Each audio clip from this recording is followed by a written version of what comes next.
Williamsville Sports Weekly is brought to you by your local country financial representative, Ed Legner.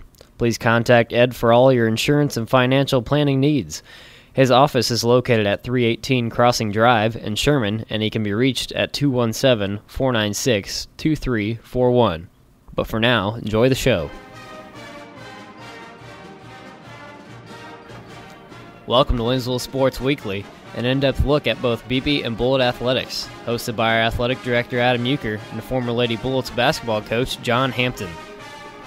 Welcome to episode 115 of Williamsville Sports Weekly, presented by Ed Legner, Country Insurance Financial Representative from Sherman, Illinois. You can visit Ed for all your insurance and financial needs. Thought that our last episode would be the last episode of the 17-18 school year, but because of the drama that happened this past Monday with the softball team and them advancing to the state Final Four for the first time since 2012, I thought it would be a great way and a great exclamation point on a great year already to sit and talk with some of the players of this year's team once again before they head up to East Peoria on Friday and Saturday, as well as head coach Mindy Ashbaugh. And sitting with us right now, third-year coach for the Lady Bullets, Mindy Ashbaugh. Take us back to Monday. Is the excitement, has it gone away? Is it still there? Is it still, have you had to pinch yourself? Kind of take us through the emotions up to this point. Oh my gosh. Yeah, I think that the emotion and the high is kind of still there, although a little bit less today than it was yesterday. Yesterday we just kind of got together as a team and just had a light practice and mostly just rehashed all the emotions and all the moments from Monday's game, and then kind of, reminded each other that now that that's over, we have to forward focus here and get back on track to see what's coming next. But I think if you ask my assistant coaches and the girls and probably even the parents, I don't know that we've stopped watching the video clips and the reactions and everything from Monday. It was just something that nobody will ever forget. In that game, obviously you guys faced a large amount of adversity. I think going into I think it was the fourth inning when the Dowling girl hit the 2-run shot. And talk to us about your mindset with that, because a lot of people thought going into that game you would just pitch around here altogether. I think that was her 20th home run of the season, which, is almost a home run a game when you break it down to the amount of games that you guys play. But what was your mindset going in? Because that was really, that's their key to their offense is her. So coaching-wise and going in, because the first time Peyton struck her out, and then she got that bomb the second time. So talk to us with that strategy. We knew that we could not give her anything even remotely close to the plate. But Peyton, being Peyton, is confident in her stuff, and she knows herself really, really well. And Rylie and I both, trust her decision making in this process as well. And so the first time that we pitched to her, we didn't show her the same pitch twice, and we got her to chase on a rise ball and struck her out. And so the next time through, because Peyton had been successful against her first time up, we went ahead and threw to her again and just did not get the ball far enough off the plate where it needed to be, and she did what she does with those kinds of pitches. The interesting part, I think, was the third time that she was up, though. So she was coming up again to lead off the inning, and Peyton, Rylie, and I had talked and a little bit about what we wanted our approach to be with her, and Peyton did not want to just intentionally put her on. And so we went with that, and second pitch was a high on her hands rise ball, like pretty high, and she got her hands on top of it and fouled a hard ball off to the left side. And so even though the count was 2-0 or 1-1 at that point, she'd seen two pitches already, we went ahead and then intentionally walked her, because at that point we had a good feeling about the batters behind her. And I think that was kind of the more important part, was that the gal hitting behind her has a crazy average when Dowling's intentionally walked, like in the 700s, I think. But against us, against Peyton, she really hadn't done any damage. And so we took our chances with the girls behind Dowling, got a couple pop-ups, ground ball, strikeout, and left Dowling on first. So it worked out good. Now, in terms of like pitches, you said you have a lot of confidence in Peyton's decision making stuff. Are you at this point? Because I know in junior high you're kind of calling the pitches for the girls. Are you still calling those for her, or is that something where it's just her and Rylie communicating? No, I'm still calling pitches, but Peyton and Rylie are talking with Coach Woods in between every inning about what batters are coming up and what our approach is going to be with them, what they did last time, what we threw them, those sorts of things, so that they're kind of prepared for the next inning. So I'm calling pitches, but with that being said, Rylie and Peyton have developed a really good relationship out there to where sometimes Rylie will, change the pitch call, or if Peyton shakes her off, then it's up to Rylie to call in the next pitch. She doesn't look at me for that. And as a matter of fact, the way we ended the Alton Marquette game with that last pitch changeup, that was Rylie's call. She changed the call. So I have complete faith in them. And Rylie has been, a huge cog in the team this season in terms of her, transitioning from JV up to varsity, the only non-senior that's in the starting lineup. And I really go back to the Rochester game and her at bat where she saw 14 pitches, fouled off 10 straight, ended up getting on base on a drop ball on a drop third strike. And I really thought at that point, because and we had talked before, there had been some struggles we had gone through, some growing pains, and you'd think, with this many girls that are veterans in terms of what they've been able to do, you wouldn't have that. But I go back to that even that SHG game that week, it seemed like you guys kind of turned the corner. Yeah. And then, even in that game where Yard hit, I think it hit a 3-run bomb to open it up. So take us back to that week. And why do you think that week was so important to where we're at right now? I actually think it goes back to the Maroa game when we lost to them. And it wasn't about the loss. It was about what we needed to learn about ourselves from that loss and how to respond to that loss.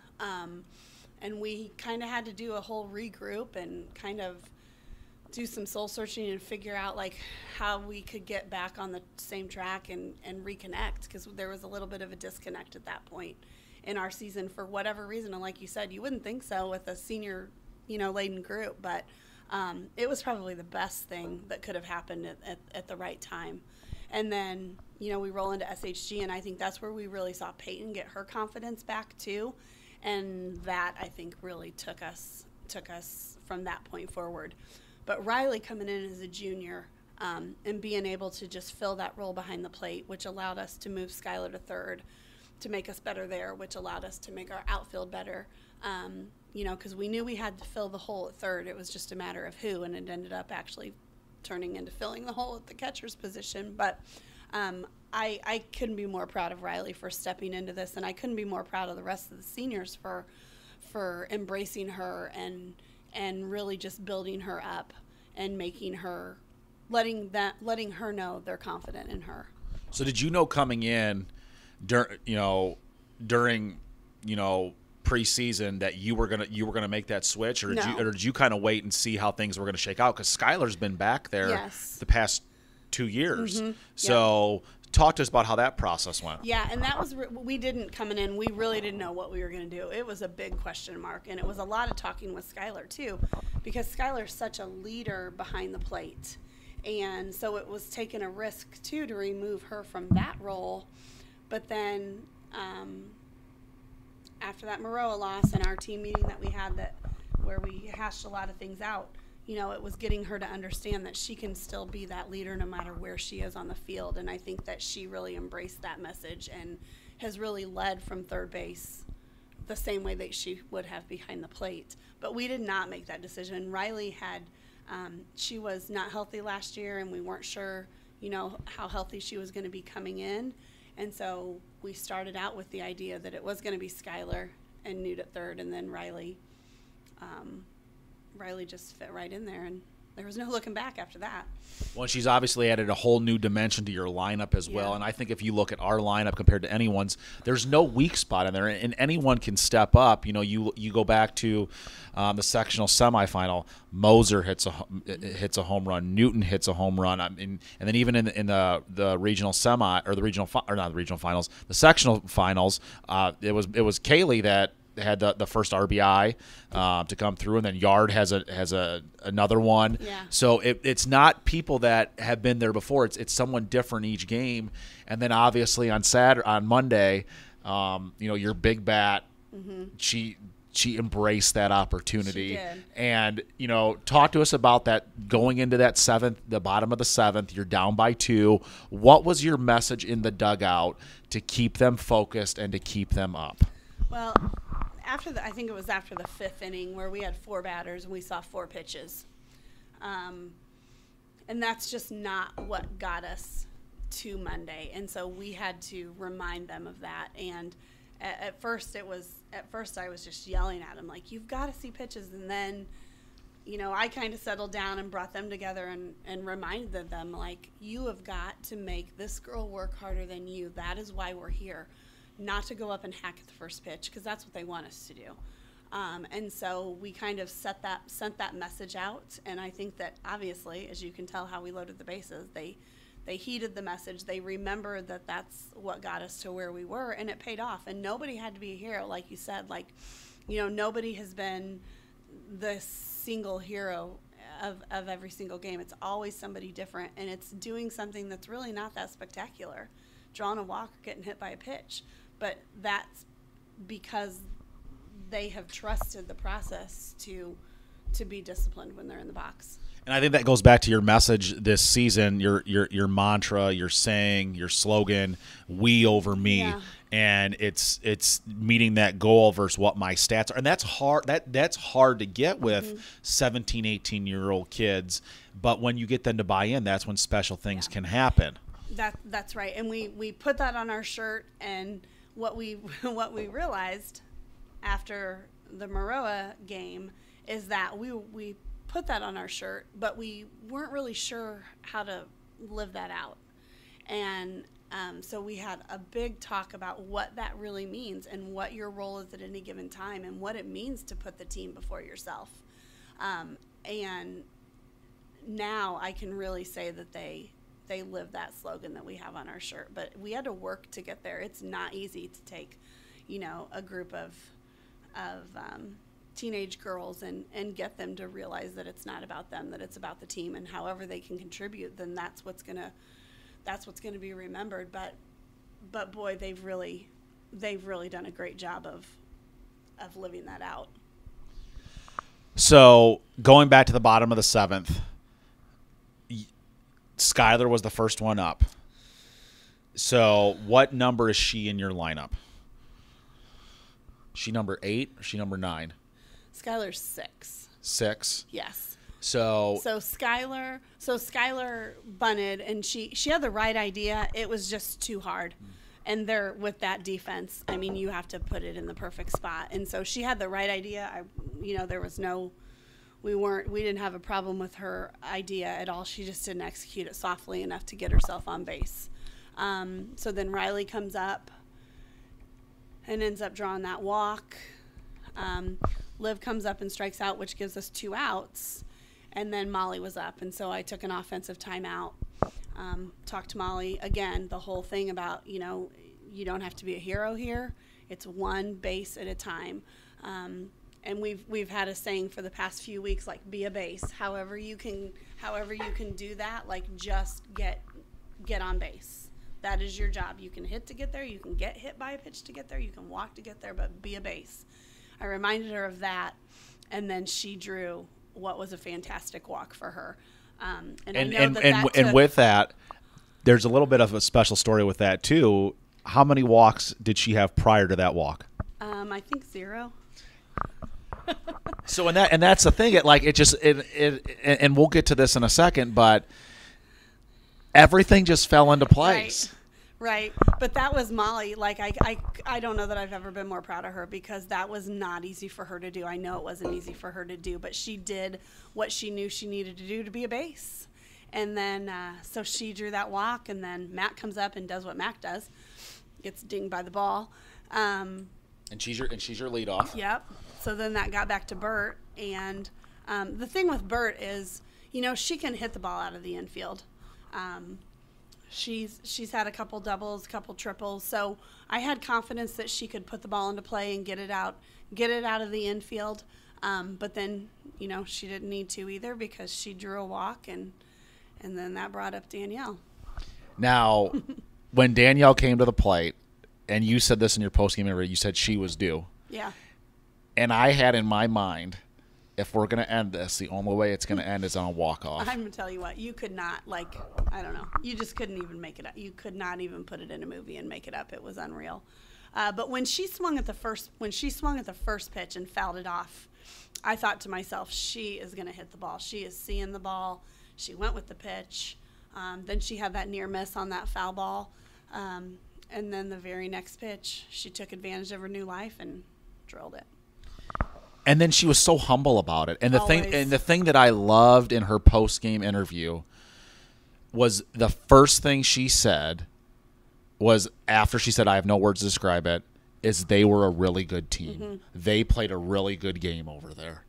And that's the thing about this group, is they're all such good kids too. And that's what makes this even more special. Mm-hmm. I agree with you. And I know that we spent a lot of time last year making sure that we all remembered that, you know, because there was a lot of hype about this team last year. And we had to constantly remind ourselves, you know, to stay hungry, but to stay humble too. And that's just, I mean, all of their interviews, Danielle's, Bert's, Peyton's, all of their interviews were just so them. They were all so different, but they were all so them. You know, Bert's just her just elated joy and her excitement and her, you know, I'm so happy moment. And Peyton, just the tears and the pure emotion coming out of her, because she wanted it so bad. And I think because she's been a part of this program for so long, dating back to, you know, even when her mom was here, and then her sisters, and I think she just wanted it so badly, and she finally got it, and she just broke down. And then Danielle, who's always just so poised and so humble and well-spoken, and all of their interviews were just so them. It was really neat to watch. You know, you talk about, you know, how special it was and how you had these talks last year. And, you know, you and I have talked before about how, especially with this game, if this had been a year ago or 2 years ago, this may not have happened. Mm-hmm. And the thing that's so cool with this is how it's lined up with you guys have been able to redeem. Yeah. You know, it's really weird. You go and you beat Gillespie in the spot that they beat you when they were sophomores. Mm-hmm. We had an opportunity that if Tri-City would have won, still, you know, a great Alton Marquette team, but then redemption in the sectional or sectional finals from last year. And then St. Joe, where some of these girls would have been on the team during Coach Grebner's last run, where they get smoked, absolutely smoked and over and Liv at. Both pitched in that game as freshmen. You know, I mean, we were pulling out all the strings that day. And how, and it goes back to like a story and like a theme and the story that we can tell with this. And then I have that exclamation point on Monday. I mean, I always have a belief that everything happens for a reason, but when you look back, it seems like it's all been building up to this point. Yeah. I mean, there's just so many things that are just, like you said, like out of a storybook, but, you know, we kind of started off our year this year talking about how everything that's happened to us that hasn't gotten us to where we wanted to go is a part of who we are, and it's a part of our story, and we have to trust and have faith that all of that happened for a reason, to prepare us for what was ahead. And because the girls bought into that, and because I think they did do a phenomenal job this year of not dwelling on the way that their season ended. You know, on the first day of practice, we had a team meeting. We talked about it. We watched the clips from the end of that Tri-City game, and then we just knew we had to put it in our back pocket and be done with it and build on what was coming. And all of our successes and failures this year, you know, no, we weren't perfect, and we didn't expect to be perfect. But when we lost that first game, everybody around here thought we were supposed to be perfect, and so nobody could believe that we lost, you know, and we had to just remind them, like, that it doesn't matter what your record is when you get to the state tournament. What matters is that you learn from everything that you've done along the way to get you there. And I think all of our successes and failures and bruises and bumps have prepared us for these postseason moments that we've had. And then I'm going to just diverge here for just a second and tell a neat little story. So we just had practice, and Coach Grebner and Coach Allen came at the end of our practice. She had texted me earlier and said, can we come and talk to the girls? And so they came and just kind of told a little bit of tradition stories about their past postseason runs and making it to the state tournament, and just getting these girls to understand that, like, what they're doing is just so incredibly awesome, and to just tell them how proud they are that they're carrying on the tradition of the school, and told a couple of funny stories and brought in some tradition strawberry pie. I'm sure if anybody from past state teams listens to the podcast, they'll know the story behind that. But so we just had some strawberry pie and talked about what it means, you know, the history of Williamsville softball. And I think that's probably one of the coolest parts of this whole thing so far for me and for the girls.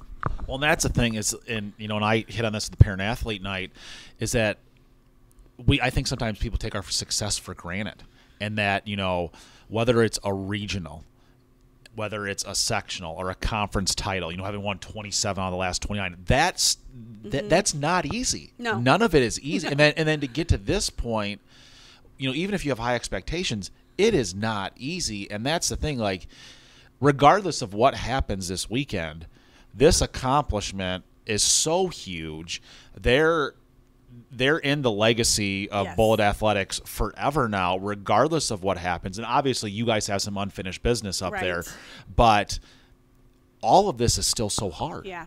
And Coach Allen actually said that. She said, she told the girls, like, you're now a part of that history. You will have a trophy in the case. You will have a banner on the wall that will have your names on it, that your kids can come and see, that your grandkids can come and see, that your, you know, family can come and see. Your names will be on that wall, and told them, you know, that's not an easy thing to do. And Aaron Kuntz told me the exact same thing. He was like, people think it's easy and they don't have any idea how hard it really is.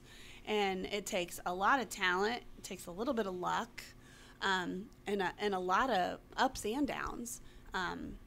So it's definitely not easy. Now, obviously, you've, you know, started looking at some of the other teams and stuff, and you've been following. But I would say our path to get there would probably have to be the hardest in the state in terms of who we've had to play. Yeah, I mean, we've definitely had to play some of the best of the best.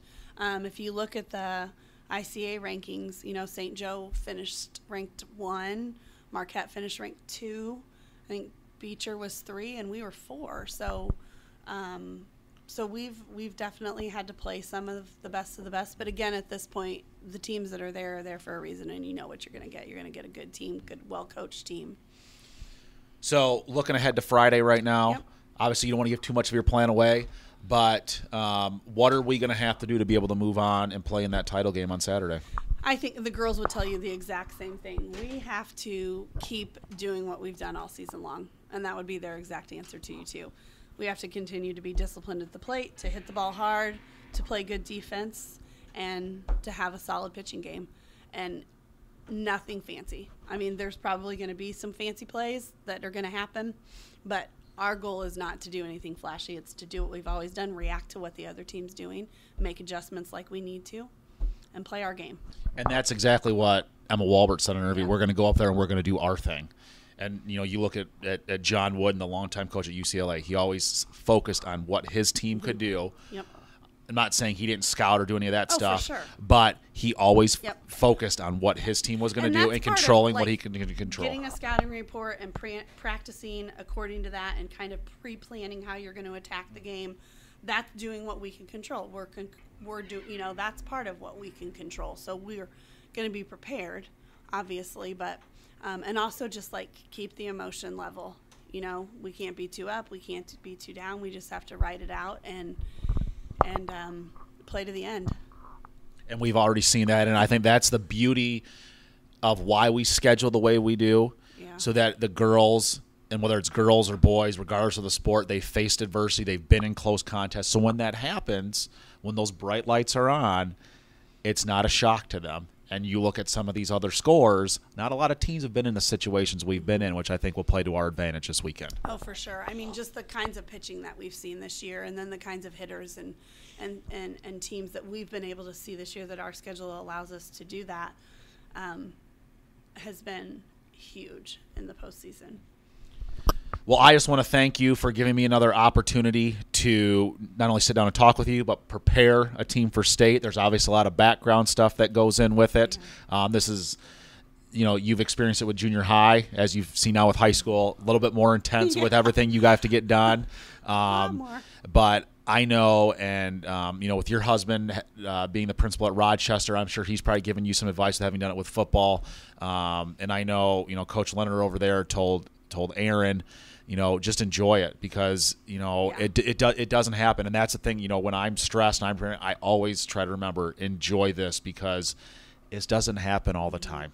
And I will say, I really want to thank Coach Coons, because that's exactly what he's been telling me the last 2 weeks, texting, and when I've seen him or when he's come up to approach us, and after the game, and even in a text yesterday, don't forget to enjoy everything that comes along with that. And I really appreciate how, as coaches in our district, we're so supportive of each other, and all the coaches that were at our game on Monday, and it's really awesome. And then I also just have to thank my assistant coaches, because without them, they each have such an important role in what we do and what our path has been so far. And so without them, we would not be anywhere near where we are today. So I definitely need to thank Coach Mead, Coach Woods, and Coach Shade. Well, Coach, we wish you the best of luck on Friday and Saturday. People can come out. You guys are leaving at 2:30 Friday. Yep, I think that there's going to be a little send-off at 2:30 when we head out of here on Friday.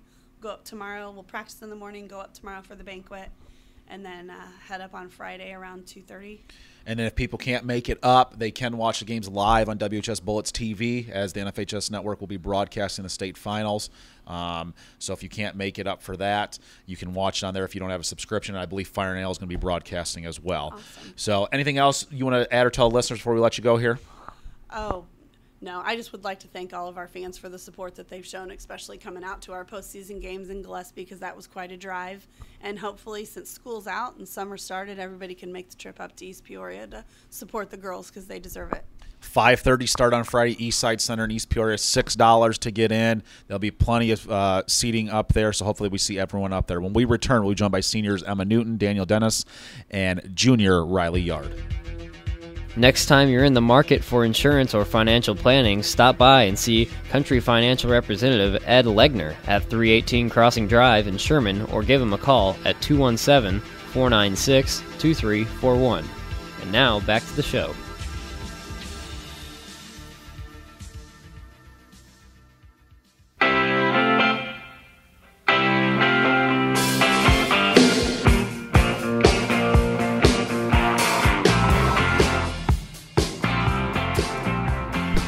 Welcome back to Williamsville Sports Weekly, presented by Ed Legner, Country Insurance Financial Representative out of Sherman, Illinois. We can visit Ed for all your insurance and financial needs. Sitting with us right now, three of our Lady Bullets softball players. We have junior Rylie Yard, seniors Emma Newton and Danielle Dennis.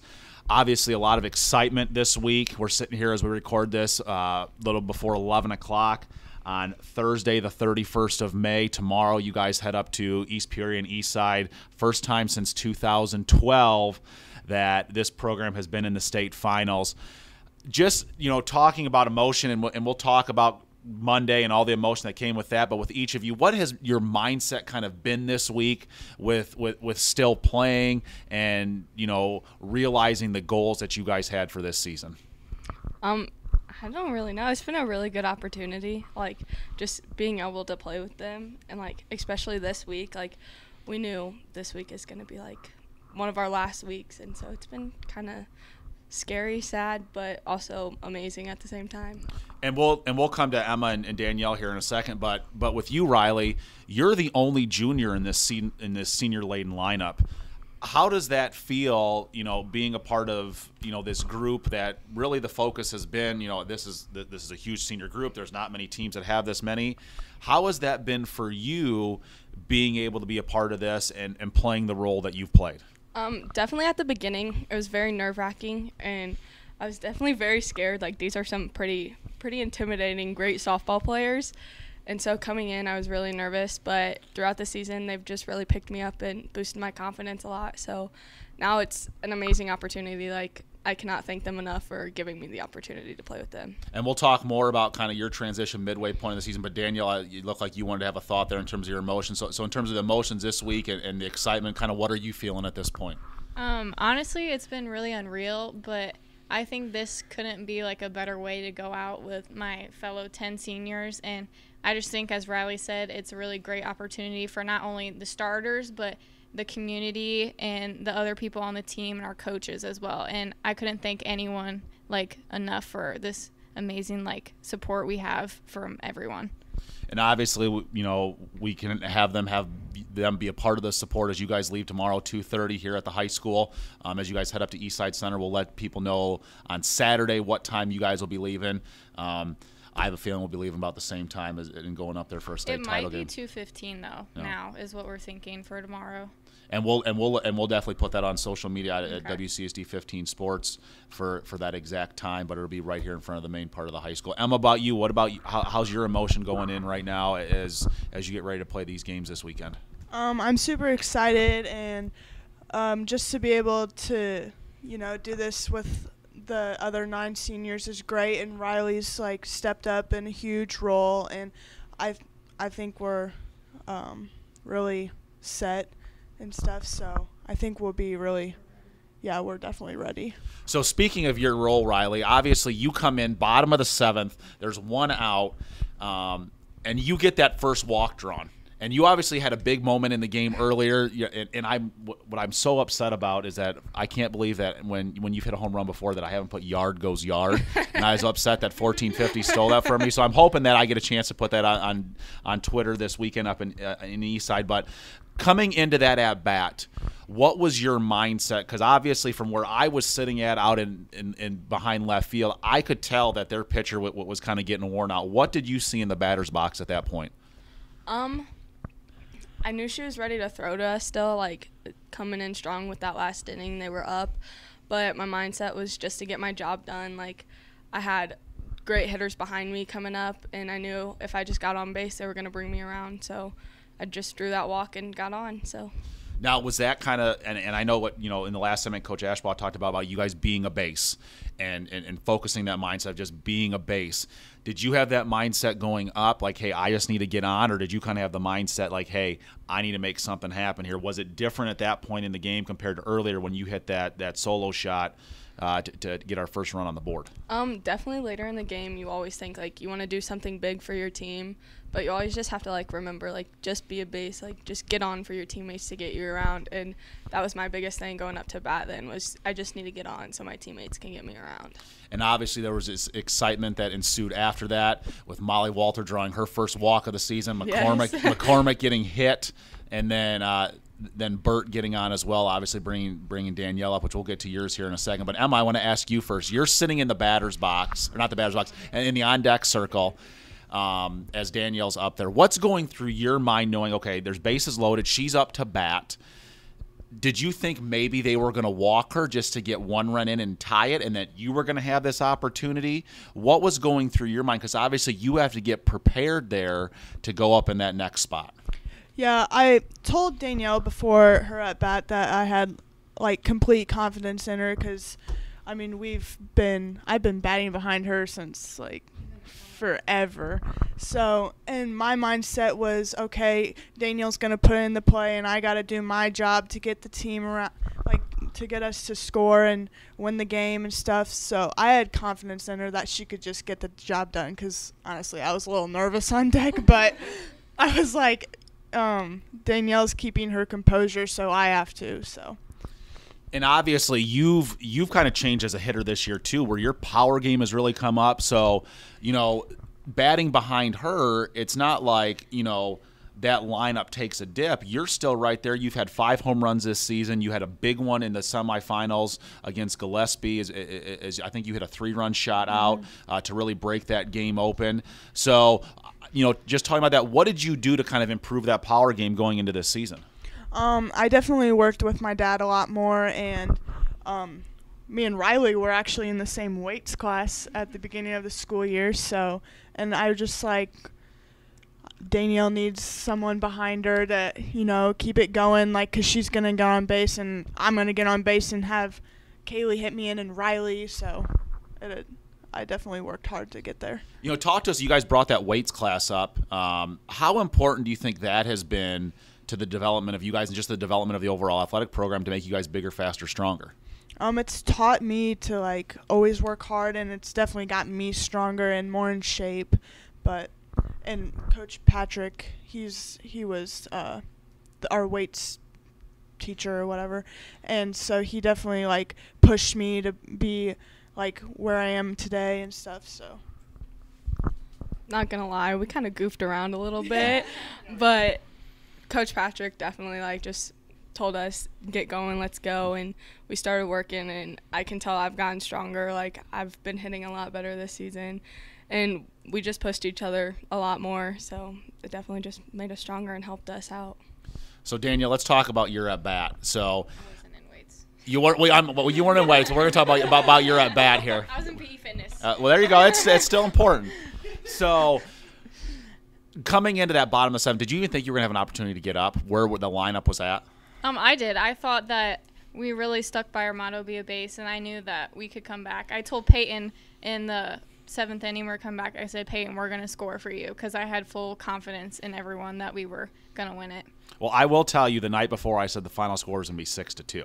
That was that was my prediction, was that you guys were going to win 6-2. So I'm glad you hit that walk-off to at least get us up to the 6 point. So you're sitting in the dugout. At what point do you think that momentum changed? Because there's a lot of sayings in sports where you can see the momentum change, and I'm just getting goosebumps talking about it right now. But was there at any point where you thought, okay, this momentum has shifted now, and they're the ones that they're not attacking anymore, they're playing more defensively at this point? I definitely think when Rylie got the first walk, because it was important to at least get someone on base, because they're obviously trying to get 3 outs and then they can go to state. But then once Rylie got a walk, and then Molly got her first walk of the season, and Mackenzie got hit by a pitch, which she has 15. It's crazy. And then you wouldn't expect anything else from her.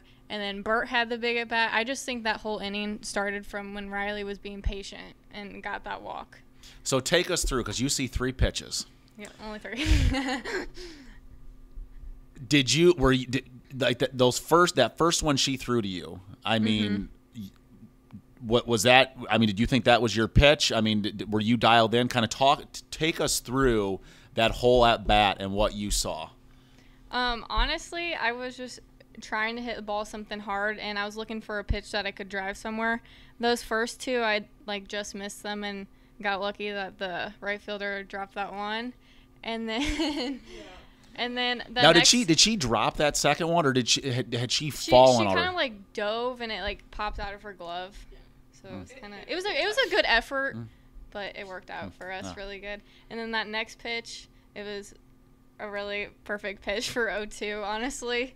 And it was just belt high and a little outside, and I just took my hands to it and was trying to drive it somewhere to make stuff happen. So I knew it was out right away. And you guys, with where you were at, did you know it was gone right away? I did. I started shoving people out of the way. I was like, she did it again. And so I knew right off the bat it was gone.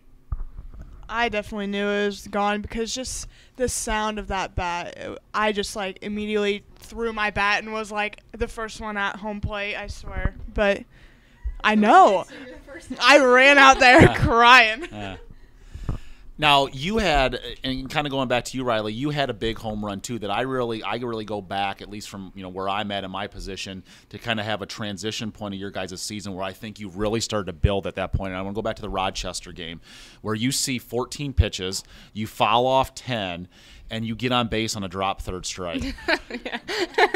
And then later in that game, you hit a 3-run bomb that then ends up breaking it open. But I really think, that game and then earlier in the week, you guys beat SHG on a walk-off 4-3. Mm-hmm. It's since then you guys have just been going up. But take us through that and take us through your transition to get to the point you've been really going back to that Rochester game. I've been facing Reagan, the Rochester pitcher, for a while, and yeah, she's a pretty good pitcher, and I just knew I had to keep driving at her and everything and going at her, and after I hit those 10 foul balls, I knew something good was coming up next, and it was kind of funny that I got on with a drop third. I still laugh at it with my team to this day, but I just knew something better was coming up that next time, and I've just my confidence has boosted so much since then. So since that point, do you know how many home runs you've had? 6 or 7. 6 or 7, yeah. One of those. I think I have 6. Yeah, because if I get 7, I get a tattoo. So, yeah, 4. Yeah. Okay. Because you had the Midwest Central game. You're right. You're good with stats. I'm not. Now, I want to talk about your journey a little bit, too, because a lot of people think, when they look at your guys' class, that you guys have all just been in the starting lineup since you came in as freshmen, and you've just been running rampant over the softball program since then. But that's not been the case. And you've kind of had to really, work, and your journey, has been different. Everyone's journey is different. But, going back to your freshman year, you were playing JV. You weren't in the spot you were at. And you really worked hard to get into the spot starting your sophomore year and have been there since. Kind of talk about what that's been like and now to kind of be where you're at right now as a senior. Well, after freshman year, obviously I was a little upset because I wasn't where I wanted to be, so I definitely worked harder every day and didn't really take any days off, and I hit because I wanted to be a better hitter. And Coach Ashbaugh, she put me in a spot where I didn't normally play, usually in right field, and so she put me out there because she believed in me. And I told my dad I need to take some fly balls because I'm not used to playing out in the outfield. So that transition was good. And so what did that kind of teach you about, because you said you hadn't played there before, about taking that spot when you weren't comfortable with it, but knowing that was the best spot for the overall betterment of the team? Well, I just did that for my team because I knew if Ashbaugh wanted me out there, then I'm going to stay out there, obviously going to try and help the team out every way I can. So now, thinking about this weekend, girls, obviously, you look at your path, and I would say with the path that we've had to get to this point, we've probably had the toughest of anyone in the state with the teams we've played, especially these last 2 games with facing Alton Marquette and the pitcher that's going to Pittsburgh, St. Joe, and then obviously the defending state champs on Friday. But the other thing that I think is really cool with your guys' story is how you've been able to kind of have some redemption this postseason. And if you look back throughout your guys' career, when you were freshmen, you lost to St. Joe at Athens. When you guys were sophomores, you lost to Gillespie in the sectional semi at Gillespie. You had a chance to play Tri-City again. It just didn't work out, but we got redemption on them earlier in the year. And it's just so interesting how everything is kind of built to this point. Looking back at that and seeing all these experiences you guys have gone through, how special does this make this weekend? And any chance you get to go to state is very special, and so I think that'll be great for us. Now, Danielle, you kind of have a cool story going back to when you were a freshman. Obviously, we just talked about how Molly got that first walk of the season. But talk to us about what happened to you when you were a freshman in the last bat of that game against St. Joe? Well, freshman year, it was a 3-2 count, and I swung at a ball to strike out to end the game and send them to state. So. Now, was that going through your mind when you were up there on Monday, or did someone not tell you about that until afterwards? No, I remember it. No one told me about it, but it wasn't going through my mind at all on Monday at all. So we have Beecher tomorrow. What do you guys kind of know about them? What are we going to have to do in order to advance to that state title game on Saturday? We know they play a lot of small ball. Like we've heard from multiple teams, they play small ball, and they're going to run, so we just got to be ready to play those bunts and get runners out when they go and just have our pitching on point like it has been. And that was real similar to what St. Joe wanted to do because they tried to run on you all day. You had 2 huge throws to get people out at second, so that's going to be something you guys have already seen at this point. Definitely, yeah. When we played St. Joe, I knew a bunch of the girls from that team, and I knew they were going to run, so I was definitely ready for them. And thank goodness for Kinsey because she was there all day, all game, even if she got an interference call on her. It's whatever because she was still there. We still got the girl out. We do know their pitcher likes to spin the ball a lot and work a lot of changeups in. I think the key for us, though, would just keep doing simple things and keep playing our game and be a base, faith over fear, a lot of our mottos, and I think it'll be a good game. And obviously I think you guys learned that on Monday where up until probably about the 6th inning you weren't very patient. We weren't. You were kind of getting on first pitches. We were just trying to hit too much. Yeah. Girls, once again, thank you so much for taking time out of your busy schedule. The thing that amazes me every time that I get to help a team prepare for state, the amount of extra stuff that goes into it. Yes, it's stressful, but it never gets old. And I just want to thank you guys for that opportunity and for never giving up. And I think that's one of the biggest things that people can take away from, the watching you guys all year is you've never given up. There's always a chance, and you got to keep fighting till the end. So I want to thank you for that, and thank you for allowing me to continue my job as AD this week. Even though there's more on it. So this stuff never gets old. Obviously, tomorrow, you guys are leaving from the parking lot at 2:30, so make sure people come out, main entrance of the high school, to see you guys off. 5:30 start up at Eastside Center in East Peoria. $6 is the admission. If you can't go up, the game will be live on WHS Bullets TV through the NFHS network. Fire and Ale is planning on broadcasting the game as well, so make sure that you guys watch the state semifinals tomorrow as the girls take on the defending state champion, the Lady Cats out of Beecher. Before we let you go, though, girls, anything else that you'd like to add or tell the listeners out there? I just want to thank everyone, all of our supporters, especially my parents and my teammates for the opportunity, and also my coaches. But, yeah, just keep supporting, and thank you. I want to thank my parents as well for always coming to the games. My teammates, we definitely couldn't have done it without anyone on this team. And my coaches for always pushing us at practice and always believing in us. And I want to thank the community, and not only just Williamsville, but a bunch of other communities that have come out to our games and supported us, and some other coaches as well. And then, so it's always better to be a Bullet, so come out and support on Friday. I also want to thank my parents because they've definitely pushed me to be the player I am today, and my teammates because obviously you can't do it without a team. And then definitely my coaches for having confidence in me and in my teammates for sure, and and the community because you're going to have to top Monday because that was great. So hope to see you guys there tomorrow.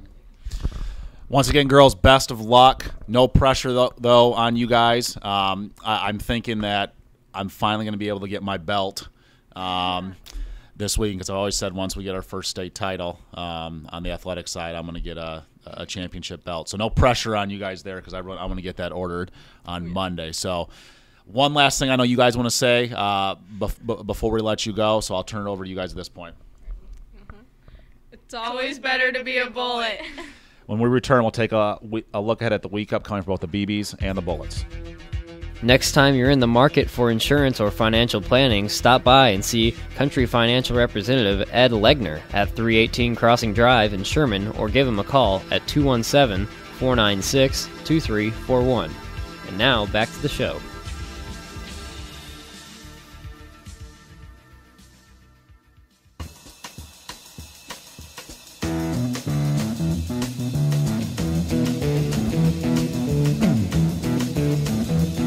You know the day destroys the night, night divides the day.